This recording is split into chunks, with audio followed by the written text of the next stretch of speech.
Well, welcome back. Third video I'm shooting in a row. Obviously, it's still raining. I'm still wearing the same clothes. But now we're going to talk about white gas stoves. And so this is like the big granddaddy right here. I'm sure this video is going to be quite long. I'm going to talk about how to set them up, how to use them, and everything. But first thing I wanted to talk about was just how you, or why would you choose this stove. And I've already talked about this in my other video, which is just my stove quiver video. Give that one a watch if you want me to ramble on even more about it. But the big ones that these are used for is winter environments, really cold environments, and in high altitudes. Just anywhere where the canister stoves don't tend to work as well.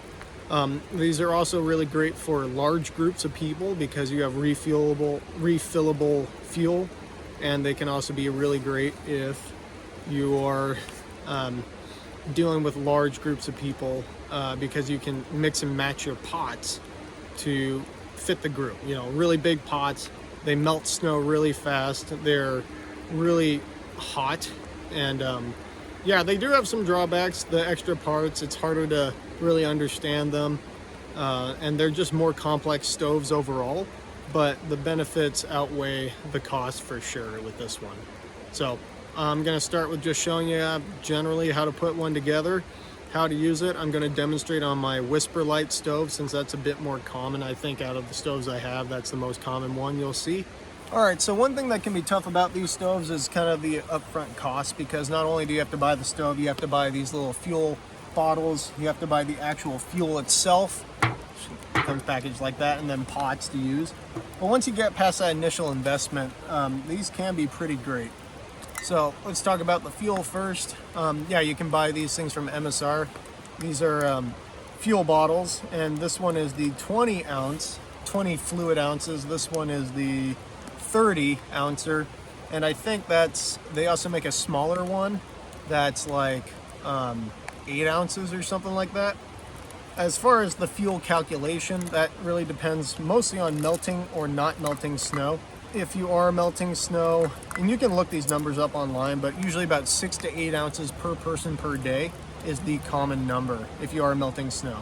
If you aren't, then you can get away with a whole lot less, that's for sure. But the cool part about this is it doesn't matter if you bring extra fuel, because you can just dump it back into your fuel reservoir or whatever. So I'm going to start off by opening the bottle. There we go. I bought this little, what is this thing? A funnel. It's a camping funnel, and it makes life a lot easier. You lose less fuel. It looks kind of dorky, but I think it's worth it. And generally, this is something that I'll do at home, right? I don't bring this whole box or gallon jug thing out here into the mountains. Another really cool part about these white gas stoves is you can actually put a large assortment of different fuels in here. You know, it doesn't have to be the super fuel stuff by MSR. You can use like vegetable oil or any, all sorts of weird stuff. So I'm happy with that. I'm just gonna put the lid back on for now. Okay, yeah, so I can leave this at home and I bring this out into the field with me. All right, so now that my fuel bottle is ready to go, let's get the stove together. There's the stove itself. You'll see that it comes with all sorts of stuff right here.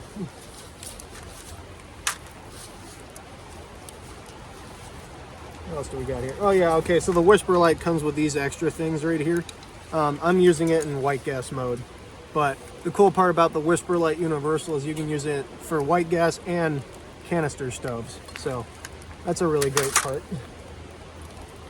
So all these stoves come with, and I think this is kind of new, but MSR started adding in these like circular base plates that'll really help hold in the heat for these stoves for sure.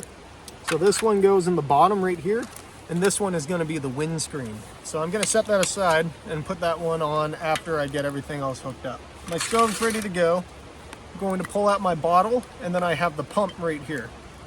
So I fold out the little toggle switch turn on thing, make sure that that's actually turned all the way off, and then I have the actual pump right here, and then the rest of this that I don't know the name of. So open up that bottle. There you go. Then the pump itself, make sure you get the little white piece in there, and then the rest of the pump. It can be a bit of a jigsaw puzzle, but it's like way harder to take out, so putting it in is the easy part. And I'll just turn. So there's a little O-ring that's underneath this red part that seals the whole bottle together. I bring that up because oftentimes those are the first things to break, and then those need to be replaced. So that is just something to keep in mind. Test out your stuff before bringing it outside. And now I got to pump and pressurize the bottle. This is always fun. So about how many times, how many pumps does it take to pressurize this thing? It depends on the amount of fuel you got in there. You should feel it as you do pressurize. It's getting a bit more firm to actually pump this thing in. It takes a bit more muscle. And it's just nice to keep going until this plunger shoots up about halfway without you trying to pull it up. Now you see something like that, so that's showing a decent amount of pressure now is in the bottle. Now just give it a few more, and then we're ready to hook her up. So that didn't take too long. Don't lose this cap, because that's gonna suck. All right, so obviously the stove hooks up through this little tube right here with this bottle. So this pump feature has this hole right here, and you got to set it up so that way this wire is in the right spot, so that way you can just slide this thing on. Make sure it goes flush.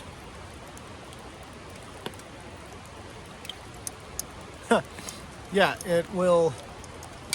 You probably didn't see that.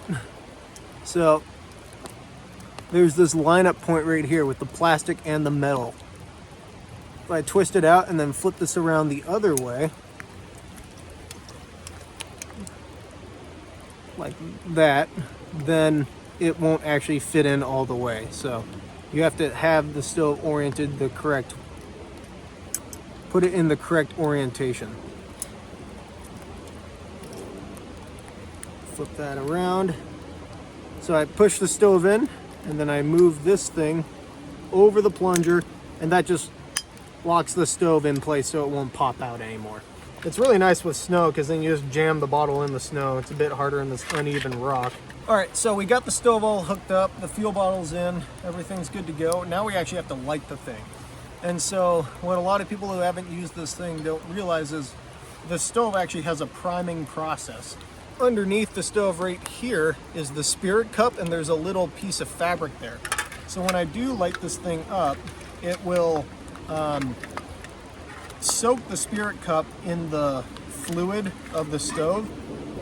I can't find a good place to put this. So what I have to do is I need to start by cracking the valve open. You just crack it through until you see the liquid fuel go into that spirit cup there. Whoop, there it goes actually. So it's hard to see on camera. It's hard to see in real life too, but you will see that start to fill up with fluid. And then once you start seeing fluid come out there, you immediately turn the whole thing off. Turn it all the way back so that way no more can go through. Take your lighter and light up the fluid.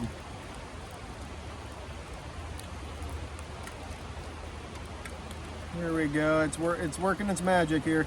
That flame, eventually it'll get bigger here.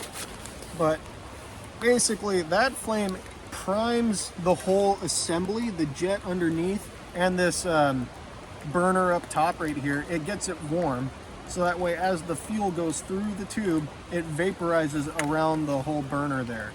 It's just a step that you have to do with these stoves that you don't have to do with alcohol, or with propane canisters. You also notice how it's orange flames, obviously, and we want blue flames, because orange flames are not nearly as efficient as blue flames, and they're dirty. So over time, your stove gets black soot all around it. And this is not when we want to have our pot on top of the stove, because what you get is just black soot all over your pot. You gotta let it just do its thing until you get the blue flames. So different people will say different things.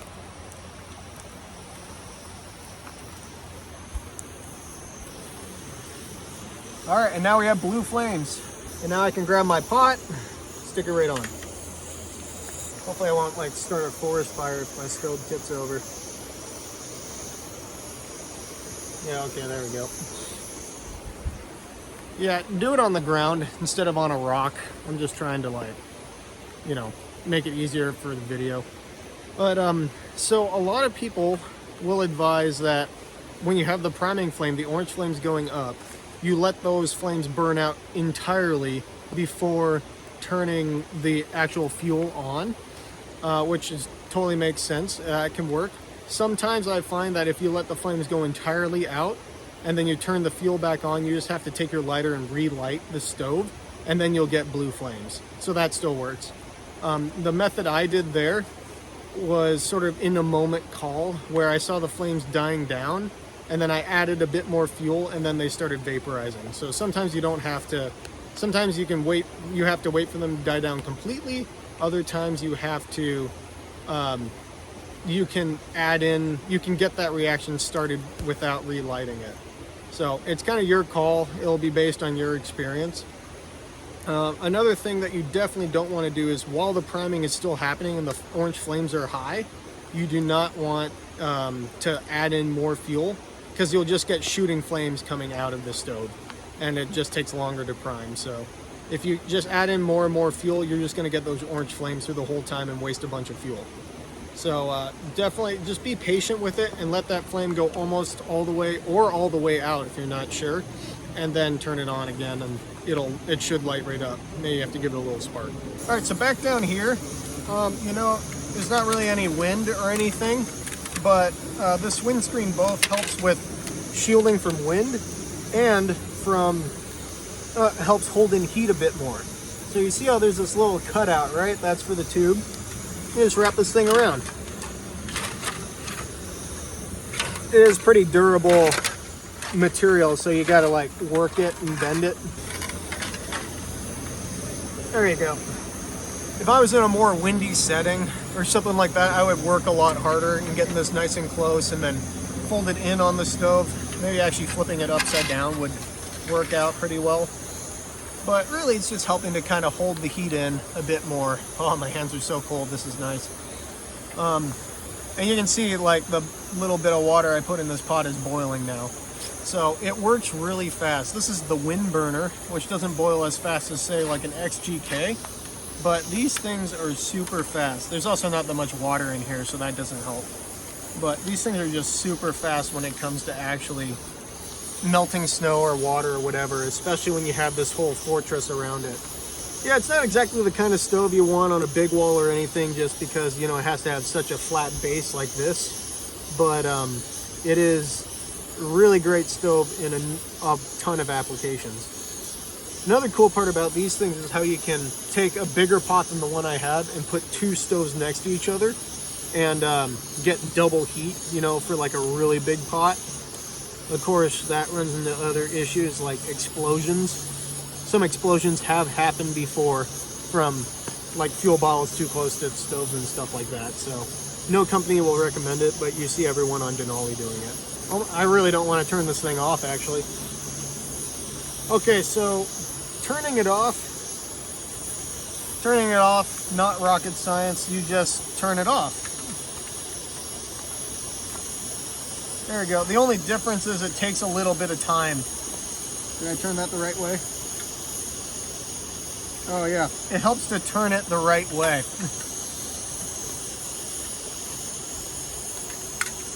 There we go. So now that it's actually off, it's going to start spattering. You're going to get some orange flames, that's fine.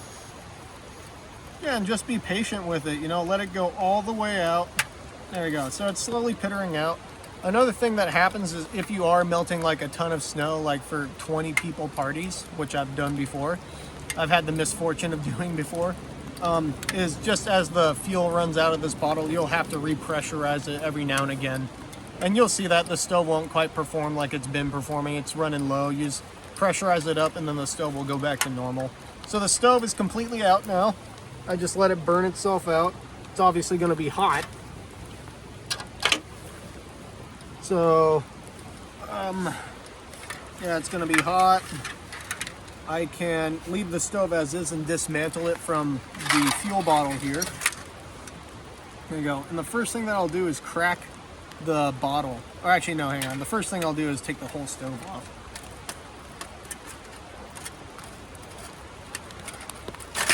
There we go.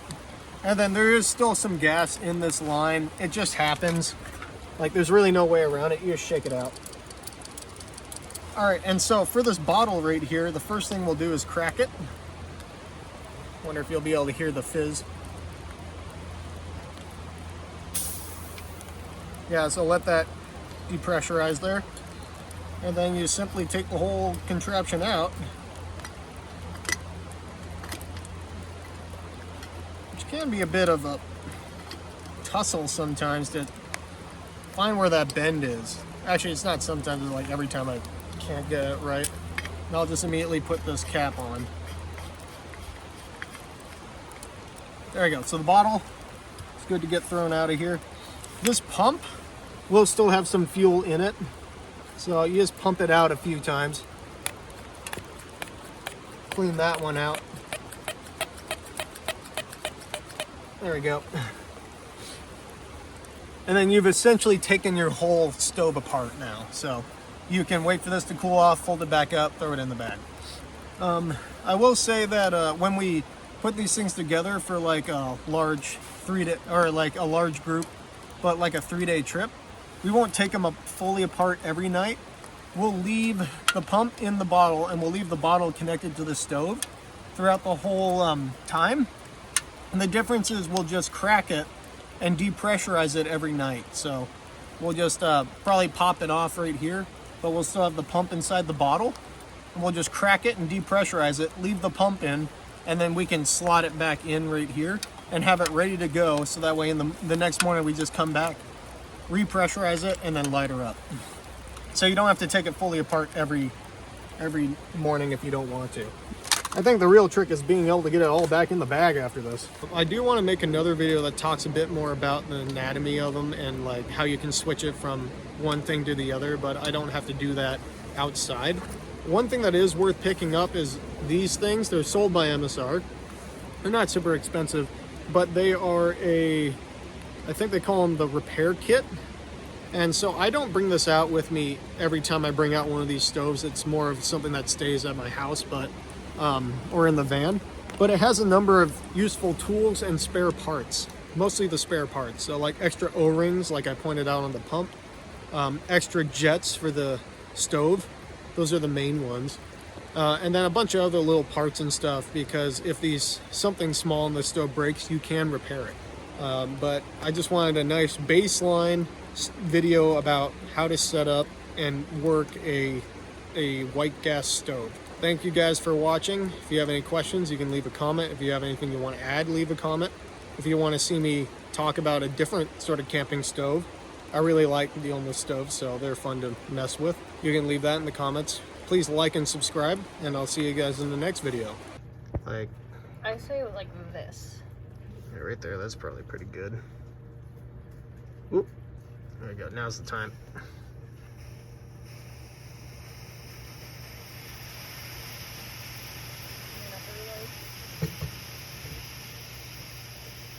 Yeah, go for it.